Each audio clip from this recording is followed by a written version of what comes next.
All right. Welcome to the show. Brand new episode of the podcast. Today, I'm joined by Sara Walton Brady, the Idaho park mom, who recently had her charges dropped by the Attorney General of Idaho.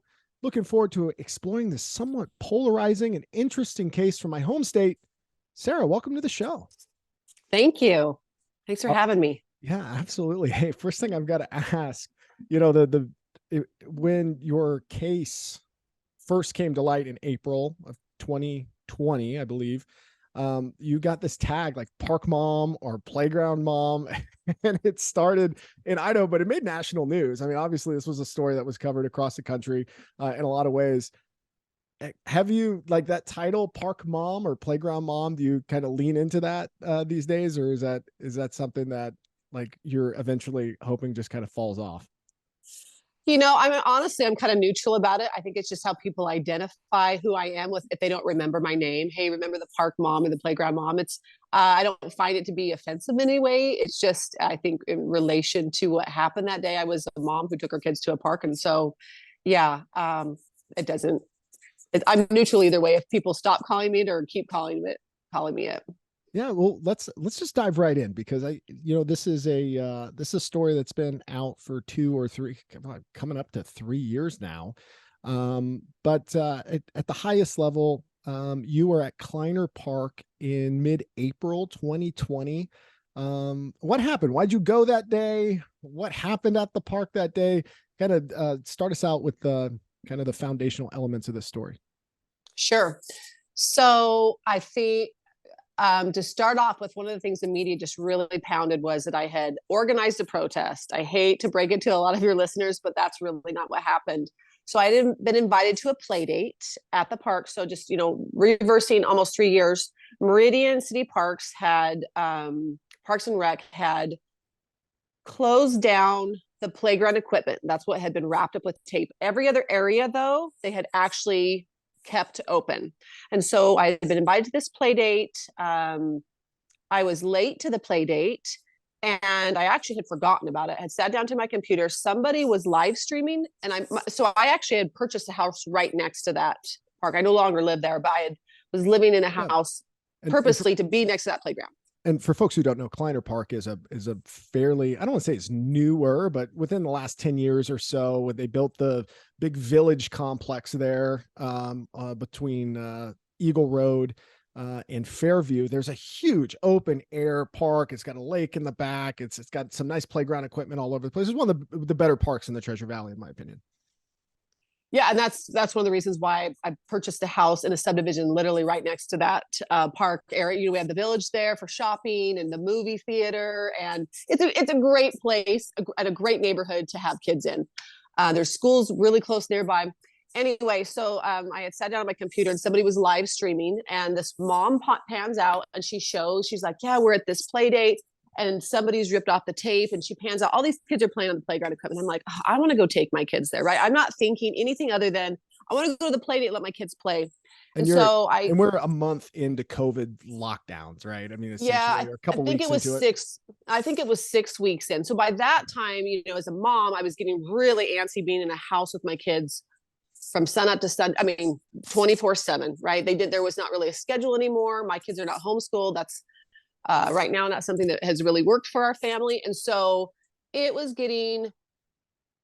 there's some crankiness in our house. Let me just put it to you that way. And I think that was probably true for a lot of moms who were with their children without really having a break. Yeah. And anyway, so I had gone to this play date again. I'm like 3 minutes away. So I throw 2 of my kids in the car. I've got 4 kids, but 2 of them I took with me, and the other 2 were home with their dad. And I show up, and I mean, just remember, we've been in a shutdown for almost 6 weeks. And by this time, I'm starting to read about the fact that this virus really isn't a danger to children. I'm reading stuff like we've made sure that the doggy parks in Meridian have been kept open. And I'm asking myself, mentally, how a dog can't be spreading COVID, but a playground equipment can. Like, it doesn't make sense to me, because a dog is surface of itself. So if he's licking another dog, he could be sharing it too. So anyway, I sit down next to a friend, and it was probably 5 minutes later, 3 officers show up, and I'm honestly not really anxious around officers. Well, I will now. I'm a little bit more anxious since the arrest, but I've been married to a police officer for almost, he's been a police officer now, I think almost 21 years. And now I saw that in one of the articles that you're married to a police officer. Is he part of the Meridian Police Department, or is part of No. Boise PD, or how does that? Yeah. He's a neighboring County department. Okay.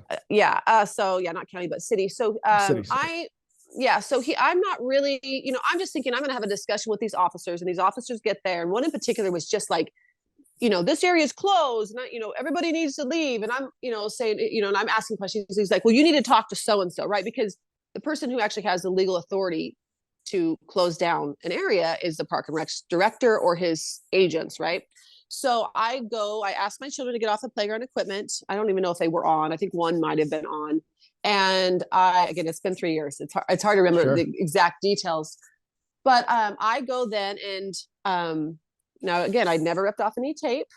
I was never in an area that had been previously wrapped up with tape, during, or after my arrival. So I go and step where this Parks and Rec director is, because again, the parks are open spaces are left open, and if you can have passive activity. So in my mind, I'm thinking, I'm not doing anything wrong.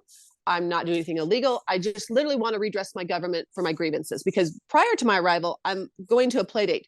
But once officers show up, then it does become a verbal protest of sorts, because I'm gonna push back and say, but why? So I start asking questions like, but why is this closed down when we can go to Walmart or Lowe's? Again, I don't remember the specifics of what I said. And we're asking questions like, but we pay taxpayer money.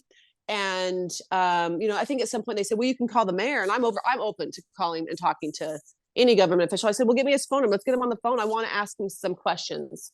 And I have no idea that this interaction is being live streamed and hitting millions of views. There's nothing in my mind about this. I just think I'm at this play date. I told some people record, because I always think it's good to have an interaction when you might have some arguing. And then it's, transparency is a huge deal, right? Then everyone's protected in the end if there's a record of what happened. So anyway, at some point, this officer says to me, he'd been telling other people, and it was kind of chaotic. A lot of people are upset. Kids are crying. But at some point he was like, ma'am, I told you to leave. And so I start asking back, well, what about the basketball players or the people that are sitting at picnic benches? Like, I'm trying to point out how arbitrary everything is. Somehow these things can't pass COVID, spread it, but these other things can't. Like, I just was trying to figure out, what's going on, right? Why is this? Anyway, at some point, he says to me, when I said this, he's like, I'm giving you 5 seconds. And I think there was just this moment of just frustration with being locked in my house for 6 weeks with my kids. There's no end in sight. I see so many arbitrary things. I see government officials, you had Mountain Home mayor. He's making sure he can work out. I think it was with city gym equipment, but the little peons, non-essential citizens, we don't have the same, ability to do some of these things, or, protection. And then you've got Ada County sheriffs brought in a hairdresser, right? When a lot of my friends, single moms, were being told you're not essential and sorry, you don't get to work, right? And so there was just this very deep sense of just injustice and unfairness, and it's arbitrary. And I think I just kind of was I kind of lost it in that moment where he's counting down to me. I'm not breaking the law. I'm standing in an open area of the park, just like Mayor Simison said I could. And I haven't ever touched the playground equipment, which was actually what was closed, despite the fact that many news outlets reported that our parks and playgrounds were closed. It's not actually true. It was just the equipment.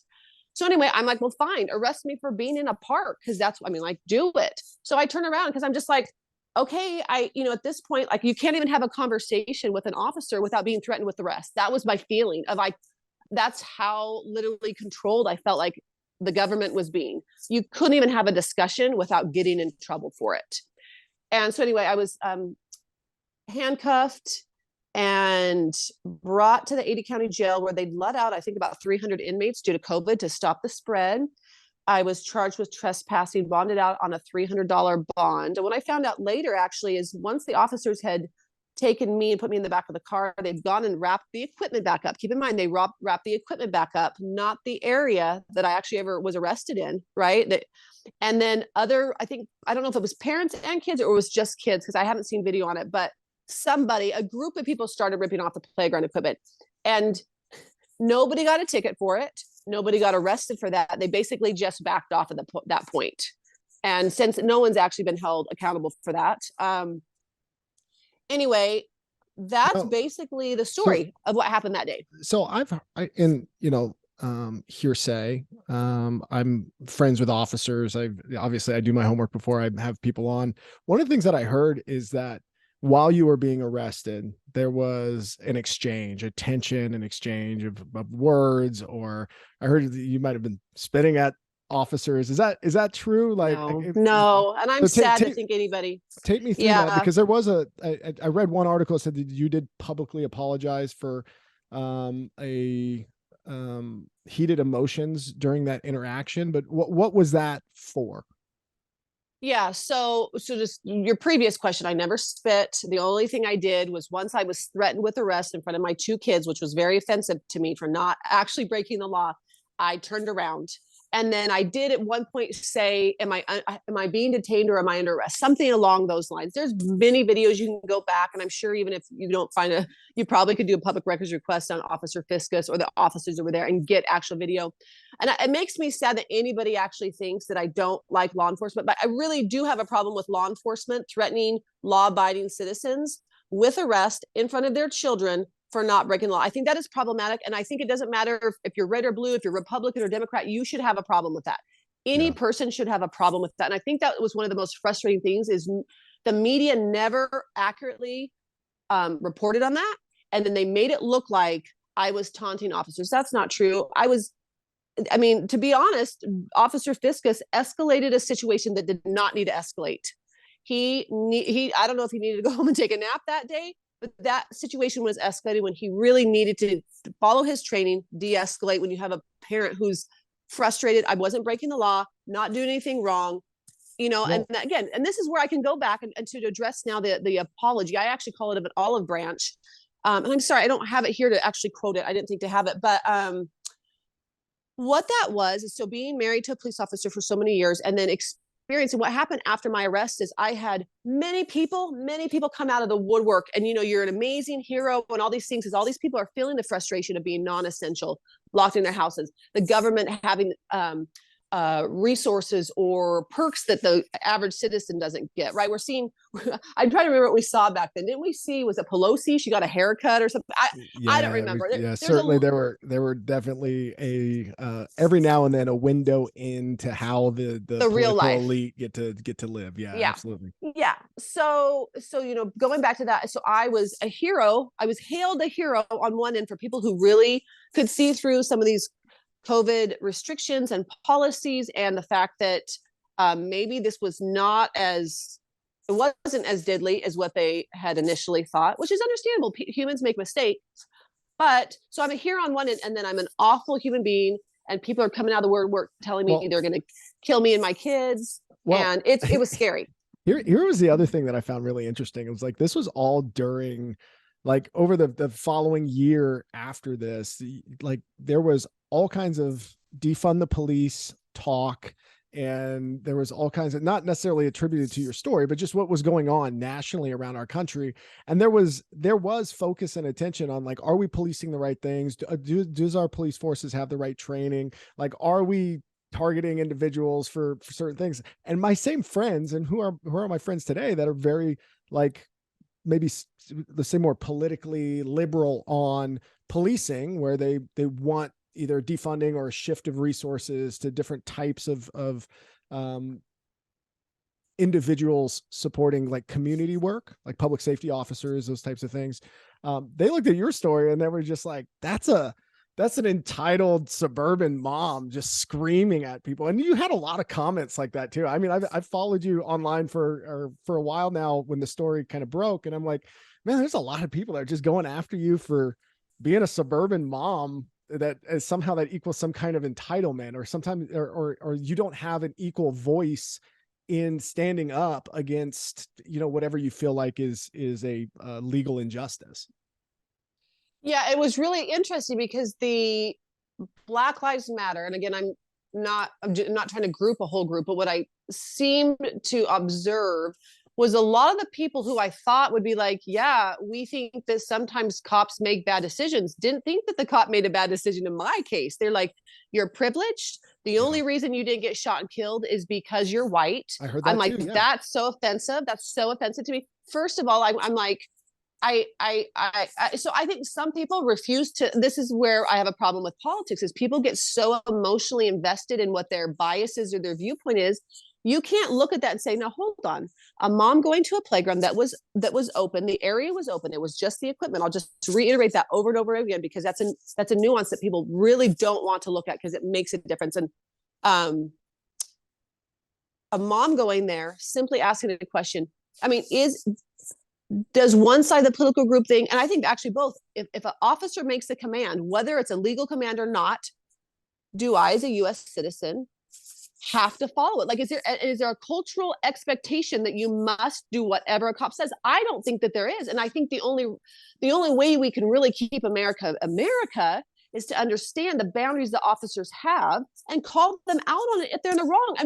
I expect that across the with the George Floyd situation, right? I mean, like, if I feel like there was an injustice, I'm not going to decide because you're on the Black Lives Matter crowd that it's not it's not injustice because we disagree politically. I'm going to look at the situation individually and say, yeah, it looks like an officer made a really poor or awful, evil decision, whatever that situation, warrants that comment. And so it was really actually kind of surprising. I had the thin blue line crowd that was like, you're awful because you just need to obey an officer's orders. And then the other side of that was, well, you're just awful because you are white and privileged. And I mean, it's the weirdest thing to be an enemy of both groups, like I was like, oh, it's a nuanced issue. And that's why again, I mean, I told you I've been following it. I did follow you on social media shortly after that it happened. I've been watching over the years it progress. And I do find it interesting when people find themselves in places of political purgatory, right? Because that is the society that we're in today. It's so often polarizing. I don't know if it's intellectual laziness, where as a collective group, we want to be able to make a decision about something, about how we feel about something, and we don't want it to just linger because we have so many things that we have to process and deal with. And so maybe it's a lot easier for folks to say good, bad, good, bad, good, bad on certain things. But you are really a fringe case. You're a nuance. It is something that requires, I don't know, someone to actually think about how they feel about larger issues, or how they feel about freedom, or how they feel about COVID lockdowns, right, in order to come up to a conclusion. Right. And not just how they felt about my reaction. Because what I noticed a lot was a lot of their feelings about me was just my reaction to an officer threatening me with arrest in front of my two kids, because they also didn't know what was actually happening that day. They saw me as someone who was just a brat. Wouldn't know. I mean, it's fascinating to me because I'm like, well, then that's one of the reasons I'll go back to now to the olive branch. So a few days later, I'd had sleepless nights where I was really, really, really worried that someone would come to my house and burn it down. I didn't know there were so many there's scary people out there. That's the thing. You've got 4 kids and you're in, at home with them. I made all my kids come into my room. I locked the door. I was petrified, honestly, petrified. And so as I'm laying there, probably night 2 or 3, and I can't remember, I just imagined, right, because there had been protesters that went and protested the cop's house. I had nothing to do with it. I didn't know about it prior. I heard about it after the fact, a few hours. And I thought, take the reason why they had done it. Is this family experiencing, is Officer Fiskus's family experiencing the same fear that my family is experiencing, just because we had this like freak of an interaction that happened to go mega viral and we have no idea? Is this family scared for their lives? And so I was doing my best on a week's, like in 3 or 4 days, I'd had 45 minutes of sleep. No joke. I could not sleep. My body was so hyped up. I could not function. But I thought, what can I do to show them that I am not a person who is going to discount their fear or where they might be? And that was the one thing that I knew how to do. And I had called the police department, let them know I was going to do it. They were actually rude to me later because I had invited the media, but I invited the media because I wanted the world to see that I was trying to be an example. Now, here's the deal. Humanist sometimes is not something that people, when they're in their fight or flight, or they're angry, is not really easily accepted. But I was doing the best I could to take a situation that had gone a little awry on both parts, right? I got a little heated. He had gotten heated prior to, and offered, threatened to arrest me. And I was doing my best to say, hey, I'm concerned about you. I wish that hadn't escalated. I'm sorry for my part in it. I'm still worried about America. Again, I don't have the piece of paper to say exactly what I said, but that was me being a human to another human, and being vulnerable and sincere and authentic. And that was the best I had in me to show that. And I knew that people would attack me for it, and they did attack me for it, because I think when people, again, can't put their bias away and their personal feelings away, they don't see another human. They just see someone they don't like. And so, again, it's, I've had so many people say, well, I didn't really like that you did that. And I'm like, well, I'm sorry you didn't like that I cared about another human. That's me. And I don't know, shrug my shoulders. That's who I am. So this, this little trespassing ticket, like, it was ongoing legal back and forth for well over 2 years. It likely has cost you probably some substantial funds. I saw some numbers in different articles as I was preparing for this, upwards of $20,000-$30,000, maybe even more than that.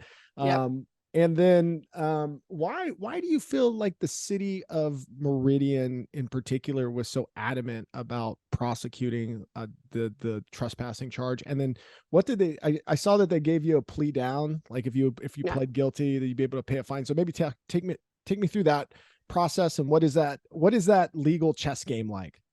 Yeah, so I'll just start from back in 2020. So because Meridian's cases are prosecuted by a neighboring city's prosecution department, because my husband works for them, it was a conflict of interest. So pretty immediately after my arrest, my case was sent to the Attorney General's office. At the time, it was Lawrence Wasden. So the state of Idaho has actually it's the state of Idaho. It's not a county. It's not a city. It's the state of Idaho has had my case for now almost 2 years, obviously up until yesterday officially. Yeah. Excuse my ignorance on no, you're fine. That nuance. It's complicated. It's complicated because that normally wouldn't happen. So really, I didn't actually know until Meridian Mayor Simonson's statement that happened last week, and Chief Pastor Chia. I had no idea that they were so adamant that I was prosecuted. I actually thought that they didn't know, or that they didn't really have any control over it. Obviously, they have political influence. Sure. And I'm sorry, I don't remember the other questions you'd asked me about the. Yeah, I was just kind of asking about the legal process, legal proceedings. I mean, like how many pretrial hearings were a part of this process? Like how many, like what was the time investment post arrest in order to just not plead down guilty?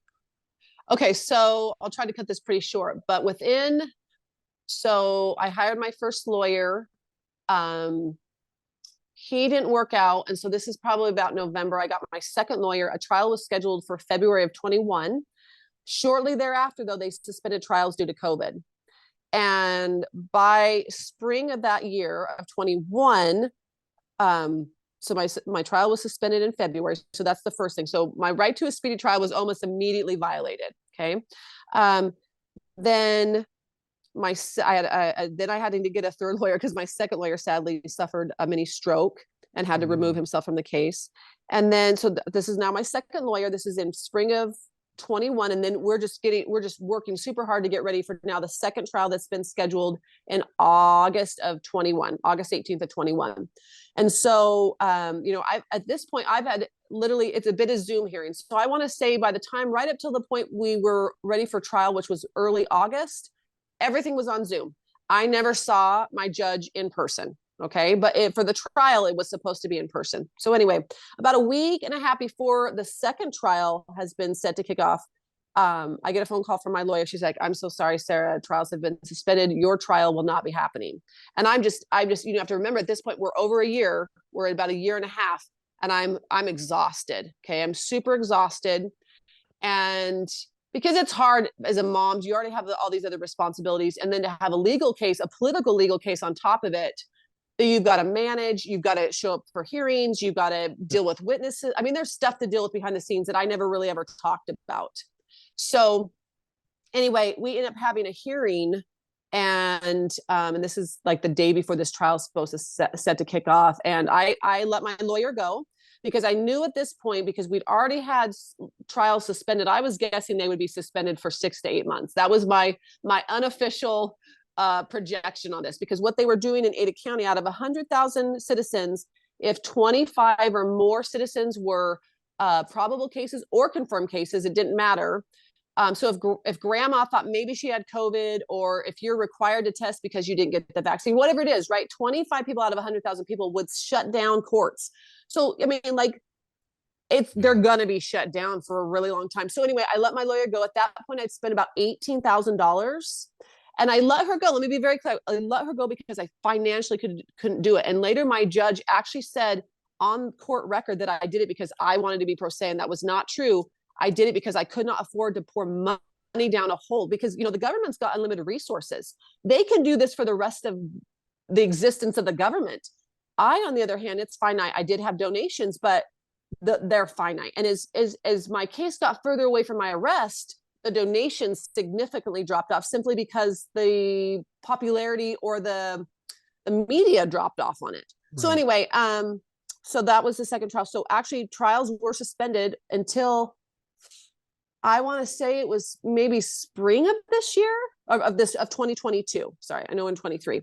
And so by that time, this was spring of this year. And I'm sorry, we'll talk about so in January of 22, the state of Idaho did offer me a plea deal. And what it was is I had to plead guilty. That was the stipulation. I had to plead guilty, but I would be given a $50, basically an infraction, but I had to plead guilty to it. And that's a really amazing deal. What was their so like, to them, it's just important that the records show that you were in the wrong. Like, that's really the only position that they're trying to take in that instance, is saying, hey, regardless of what you say, the records will always show you're guilty, pay $50 basically. And, right, you know, we're letting you off. Right. So no jail time, right? And $50. And I even told the judge, this was a different judge, because when you do mediation, they have a different judge for you. And I told the judge, I said, you know, Your Honor, this is the first time I've actually been allowed to speak about my case to a judge, because when you have representation and you're having all these Zoom meetings, you're not allowed to talk about it. Like, that's all you do, is you're going in for these. They were very unproductive meetings where the judge would say, I'm so sorry, Ms. Brady, we can't offer you a trial. But you have to remember, the judge is getting paid taxpayer money. The prosecutor is getting paid taxpayer money. I'm paying my lawyer $200, $250 an hour, whatever it is.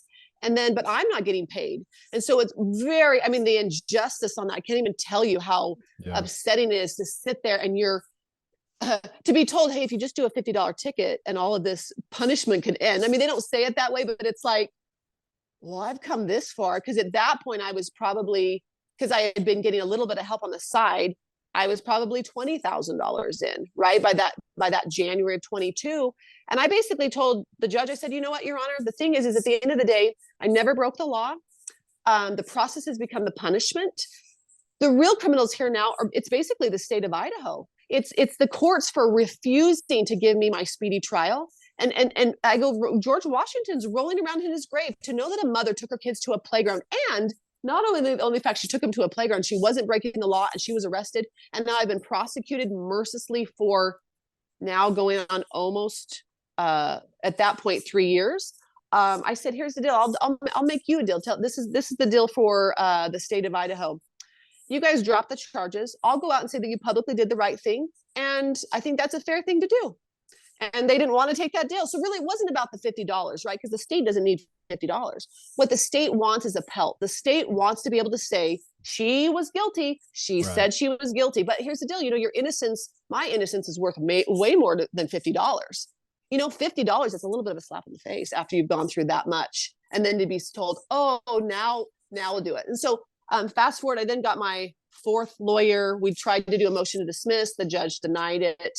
And then that kind of brings us up to trial was set for January 24th. And the new Attorney General, Raul Labrador, basically kind of had a poopy diaper that he had to clean up when he got into office. Because, you know, he's in this position of, do we continue to prosecute a mom? Right? I mean, because this is a mom who now, how much do we know now about all the COVID policies, all the things that they got wrong, right? nobody wants to admit that they're wrong. So do we, let this mom go? She's obviously been through enough. Or do we continue to prosecute her? And I truly believe he did the right thing. I mean, I can't say enough good things about the man. Yeah, no, absolutely. As far as that process, was that news to you? I mean, did you know the case was going to be like dismissed or dropped, or had there been prior conversations and you advocating for it? I know some folks, especially because you came out openly and supported the Attorney General on his campaign. Some folks kind of feel like you had an inside track. Like, maybe comment on that. I mean, here's the deal. I feel like some of the people, if I tell the truth, it doesn't matter to them. They're going to believe what they want to believe, but I'm going to tell the truth. So I only know Ralph from being at a few political events and then kind of being close to him. I think maybe one time we said hi to each other. Really, I think one time we said hi to each other. The most I've really interacted with him was when I made that dress. Now, here's the deal. I make political fashion. I mean, that's my thing. And the reason I decided to make a dress for him is I picked a candidate I thought that I was really excited about if he won. B, I thought the most chance to win. And there's actually, if you notice, there's a dress, another girl's wearing a dress as well, because I thought, well, it'd be fun if somebody else is with me and we wear this dress. There was no colluding or whatever. Like, there was no discussion. And so I'll tell you how I found out that it got dismissed. I was last week getting ready to go to the hearing that was scheduled already for last week. And I live about an hour outside of Boise, so I have to travel a little bit. And my lawyer called me and he's like, "Are you alone?" And I was like, "Yeah." He says, "Okay." I go, "Why?" And he's like, "Because just in case I swear." It's like, okay. So I laugh. He's like, "Your case has been dismissed." Now, he's a newer lawyer to me, so I don't know him very well. And I said, "Listen, that's not funny. You can't joke around about that." He's like, "No, I'm being serious. Your case has been dismissed." And I'm on a highway and I pull over on the side of the road and I just sit there and I just start crying, because you have to understand, to fight the state of Idaho and know that at the end of the day, they're going to take this all the way to the end and they'll throw me in jail. Right. I mean, like, I have prepared for this mentally for almost 3 years. I've been ready to face the worst punishment a mother could ever face for just trying to get her kids fresh air and sunshine. I mean, like, what kind of world do we live in where a state will take a mom to the cleaners for almost 3 years for just being a mom? Like, and so I sat there and I had a good cry. And was just totally blown away, because I've had a lot of people ask me, "Hey, do you think Raul's going to drop it? Hey, you should call Raul. You should do this." And I said, here's the deal. At the end of the day, I understand if he chooses not to, because this isn't his poopy diaper that he created. And he's going to get punished because somebody else left a poopy diaper on his office desk. That's how I feel about it. I'm sorry, I'm a mom, so I'm always referencing poopy diapers for crap. Poopy diaper analogies are always welcome on the Jake Glazer podcast. So, but it's a crappy decision, or it's a crappy mess that sadly, Attorney General Raul Labrador, that had to be something he either had to ignore as it stunk on his desk and people are giving him crap about it because it's now his problem, right? Watson didn't take it with him when he left. And so, there's just this deep sense of gratitude that finally a man who's going to take a huge political hit for me did the right thing. And like, just the relief. I mean, I think I'm still in honest, a lot of shock, because it's like, I've been doing this now for 3 years almost. Now what? Where's my life? I've had a lot of identity attached to my fighting the state of Idaho over this. Now, who am I and what's next? I think is kind of the thing. And that's kind of an unanswered question for myself at this point, because it's so new. Yeah. And just for folks listening in that might not be totally caught up on the story, what date exactly were the charges dropped? It was yesterday. Yesterday was the official date. So it was recommended a week ago. So but we're just for folks listening, because this is likely going to drop the week of the 23rd. I believe I might get it out a little sooner than that. But we're actually recording this podcast on the 12th of January. So it had been dropped on the 11th. Correct. Yes, correct. All right. And then also, I'm interested in the political dressmaking. Have you always done dressmaking and then this issue launched you into political dressmaking, or were you doing political dresses prior to this? Like, take me through that process so we can get a better understanding. Yeah. So I'll just give a little history as a child. So as a child, we didn't really have a TV growing up. We had one here and there. But I had a great grandmother who lived in California, and she would send us kids like her Neiman Marcus and Saks Fifth Avenue catalogs, right? And they have very high-end clothing. So me as like a 8, 9, 10-year-old girl, you know, into my teens would pour over these magazines of these, you know, nicely dressed women, these beautiful dresses. And so that was kind of, I've always had an affinity for fashion. Yeah. And then I moved more into political fashion. Actually, there was a policeman's ball that I went to with my husband, and I created a thin blue line dress, and it had beautiful stars on the top. It was not made out of an American flag. I just want to be very clear, because some people are like, you're, you know, being disrespectful to the flag. Yeah, that's not true. I actually take a dress and I put the stars on it. The stripes are created from fabric. It's not from a flag. But anyway, so that was a huge hit. And then I think the next dress that I made actually was fairly soon after my arrest. It was an American flag dress that, again, was not made out of actual flag, but it was a representation.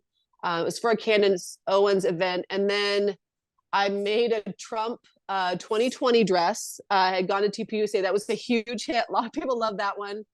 And then I've got to think, I've made the Rao Labrador dress. I've made a Don't Tread on Me dress. That's and you recently wore that one. Was it either late December, early January, something like that? Something that was going on at the state capitol.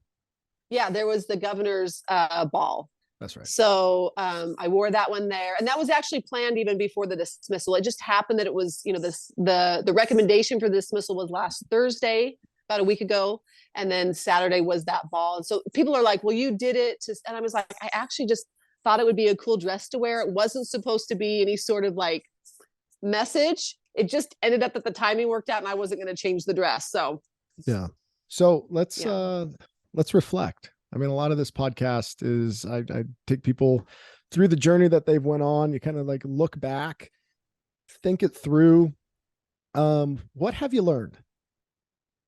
Oh, well, we're going to have to reschedule a podcast for that. I don't think that's going to be able. I have learned. Here's the deal. This experience. There's been a lot of hard times, but there's been a lot of things that have happened that it would probably take a book or more. You know, here's the deal. I really love people. And I know that's kind of a weird thing to say, but I enjoy people. I've enjoyed meeting people and hearing different perspectives, even people that hate me. I like to sit down and really delve into why they think what they think. And one thing that I can really never discount is, you know, so I love America. I just think America is such a special country. I think we really, as Americans, take for granted what we have here. We don't really understand how special America is. And I think it's been kind of an honor to be able to have the government come after you with such force and such, I mean, I honestly feel like it was vindictiveness in a way, because you have so many criminals that are getting off for way less than what they were just really taking me to the cleaners. And so I think in some ways, I think it's, I've learned that when you stand for something, you might have to give it your all or be prepared to give it your all. And that was really the point that I came to, is people are like, well, you know, you've done what you needed to do, just plead guilty. And I was like, no, that's the thing. It's not about that. It wasn't about taking my kids to a playground and sending a message. If somebody got a message from that, outside of me just going to the playground that day, and if that, I mean, there's millions of messages you could get from that day, right? Standing up to what I felt like was arbitrary government, because everything was so arbitrary. Standing up to a government that had labeled me non-essential. Standing up to the police officers who were threatening to arrest me in front of my 2 kids for not even breaking law. There's just so many different ways you can go from that. But I think at the end of the day, one thing I've learned is I actually have the tenacity to be able to take something to the very end. And that's a gift that really you only get from being able to have an experience that you never really sign up for. You know, it's something that you're kind of thrown into, and you don't really know what your character is until it's pushed to the brink every single day. That was going to be my next question, is like, what have you learned about yourself, or how has your perception or identity of who you are and what you're capable of doing, how has that changed through this process? I think you answered in part there, but yeah. I'm just way more confident to be myself now, right? When you have half the world thinking you're amazing, the other half saying awful things about you, it kind of like neutralizes each other out, right? Yeah. Because it's like so you just start to learn that um it doesn't really matter what anyone thinks about you. It matters what you think about you. And so I knew that I had to, whatever I would do every single day that was going to make a difference in my case. I knew that when I went to bed that night, I needed to look myself in the mirror and know that I was still doing the right thing. Because I had a lot of, and there's things that I could never, I mean, I won't be able to talk about, but there was things that people told me to do or said to do that you'd be appalled. I mean, people that were encouraging me to do things that, you know, it just, so you had to stop listening to all the outside, all the buzz and whatever. And it's really helped me to just listen to my heart. And when I got criticized for doing stuff people thought I should do, or thought I shouldn't do that I did, or vice versa. At the end of the day, like I just had to be like, okay, well, I'm really at the end of the day going to suffer the consequences or the, uh, things that happen from my choices. I had to learn to basically stand on my own 2 feet and say, nope. And so, and that's just something I had never really know. I think some experiences in your life, you don't really know you don't know on the other side what you're going to look like. And in the middle of it, you're sometimes like, why am I going through this? But on the other side, it's like, it's given me such a wonderful outlook on humans and trying to see the best in other people and trying to be the best me. Because at the end of the day, you can't control other people. You can only really control yourself, and you react to other people, right? And so I've just tried to maintain some semblance of still thinking there's good in other people, despite the fact, you had Mayor Simison and Chief Pastor Chia saying some, I felt like not good things, saying I'm implying that I'm not a law-abiding citizen because they're upset that Rao dropped my case. So Yeah, I don't know, I saw that recent like, article.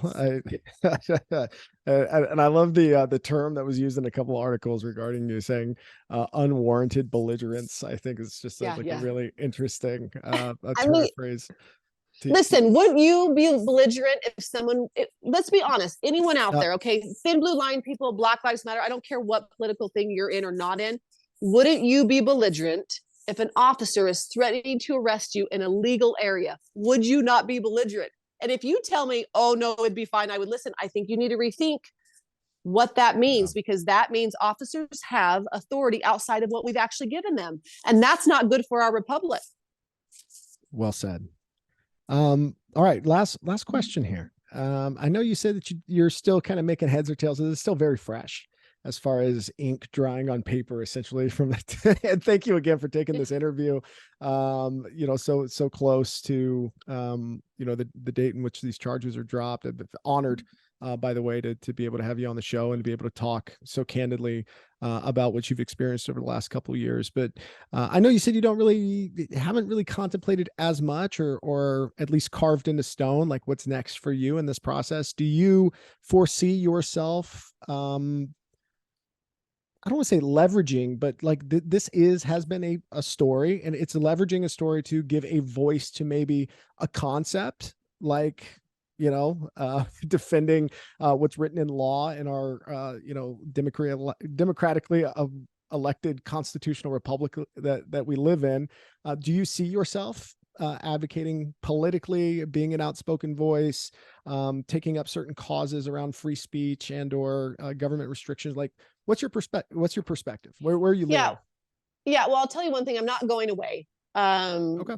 I love America too much. I love my kids too much to just, I mean, I have gained something out of this. And there's a lot of things that I've gained, publicity, notoriety, a reputation, right? To just go and then live my life without trying to influence our country and our laws and our system for good.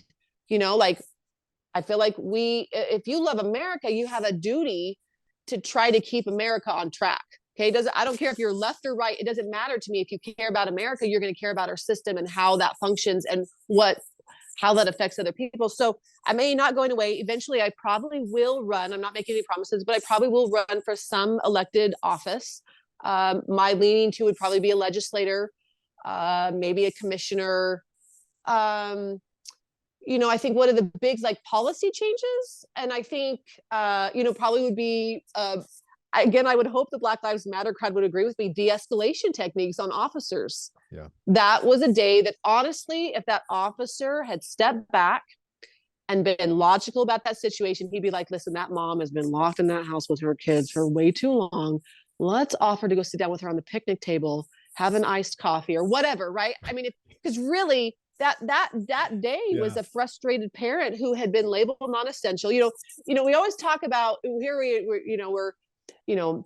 men are misogynists. I don't believe that, but this attitude towards, but I in my relationship with my spouse, like I was pretty offended that he was labeled essential and I was non-essential. I'm like, I'm the one who's home with the kids all day long doing the hard work, and you're like I felt a little like, I mean, it just felt so, this power differential that somehow now the government had gotten into it, and I was mad, like there certainly was kind of this class system that started to evolve, especially in the early days of COVID. Even now, essentially this bifurcation of people, essential, non-essential, vaccinated, unvaccinated, like just any time that we have kind of the segmentation of people, we allow ourselves to get into other camps about things. And there's certainly adjusting, or the energy tax that's associated with being labeled something that you don't agree with, right? That you have to kind of fight for who you are.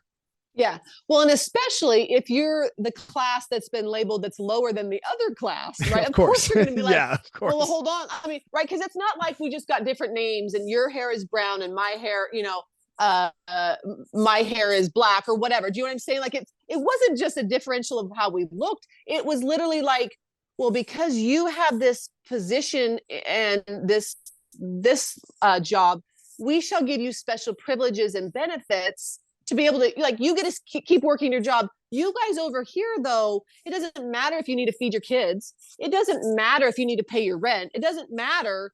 You're not going to work, and so that for me was such, I just was like, again, and I don't like to make things very like political, but I was like, isn't that kind of Nazi Germany a little bit? Like there's got to be a way that people still can provide for their families. There had to have been a fix, because at the end of the day, like if it's a virus that's so deadly, it's going to shut down things. The thing is the virus will do that on its own. It's not going to be the government that needs to do it. The virus, if it's that bad, people will naturally do it on their own. The government doesn't need to label you essential or non-essential. You'll make a safety assessment for your own self and family. Anyway, that was probably the biggest thing that day when I was just so irritated, was just like, here the government is again. The playground equipment's closed off, but the doggy parks are open. And, earlier that day, Meridian Police Department had posted a picture and they let a kid sit in their car. Help me understand how the virus doesn't exist in a cop's car as well, though. There was so many things I was just like, and I think being second oldest of 10 kids, if I see something that's unfair or doesn't make sense, I'll probably call you out on it. Like that's just my natural thing. So as we're putting a bow on this conversation, I think the thing that comes to mind for me as I'm reflecting on your story is, the old adage that society tends to forgive criminals before hypocrites. And I think from that standpoint, I am compelled to feel, at least because I came into this following the story, but I told you before we even started recording, like I try to have an open mind and I try to understand things from both sides. And like, this is not a political podcast. This is using a platform to get closer to issues so I can round out my understanding, so I can continue to be curious and avoid being in these camps of thought when I don't have the full picture and the whole story. So this is certainly that, but I'm inclined to feel like you're coming from a place of pushing back against some hypocrisy. It got muddy. It turned into a really long, legal, drawn out process. And I feel great that coming out on the other side that you've won. I mean, pressure makes diamonds, right? I mean, so from the standpoint of, going through that process, you found out a lot about yourself, a lot about the legal system, those types of things. But certainly, again, I appreciate you coming on the show. I appreciate you sharing your perspective with me, hopefully the listeners as well.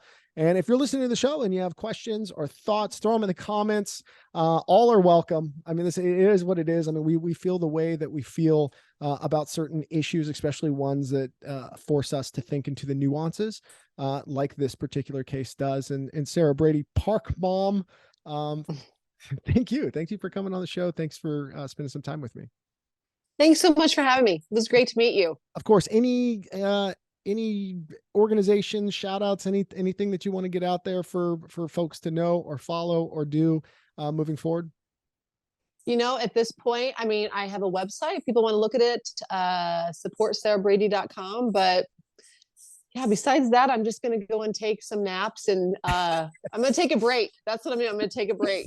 Very good, Sarah. Hey, spring is coming up. Enjoy those parks here in Idaho. Thank you. All right, cheers.